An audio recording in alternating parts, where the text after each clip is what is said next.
Going on, everyone? Today I'm going to show you how to replace the cabin filter in your 2016 Ford F150. First step, the filter is actually located behind this plastic piece, so we're going to need to take all this off to get to it. This rubber right here just pulls right off.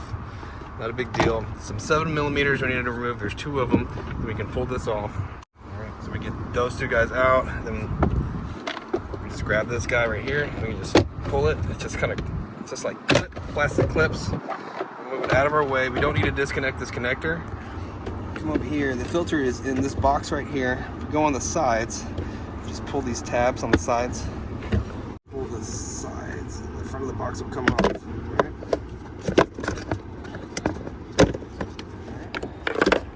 Here's our filter here. Snatch this guy out. Take a look at it. All right, this one is not too bad. We're not going to replace it today.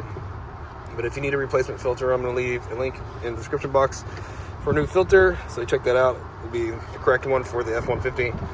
I'll probably wait till the next oil change to do this. So just put this guy back. And get the door. Make sure the bottom goes in first. There's these little feet that are right here. You got to get them where they go first, and it'll just click back together. This guy here just pretty much will pop back in, replace the screws. Then we can put the rubber back on, and it just pushes right back into place also. Okay. Easy peasy. Well, I hope the video was helpful, and if it was, I appreciate it if you like and subscribe. You guys take care. Be safe. Have a great weekend.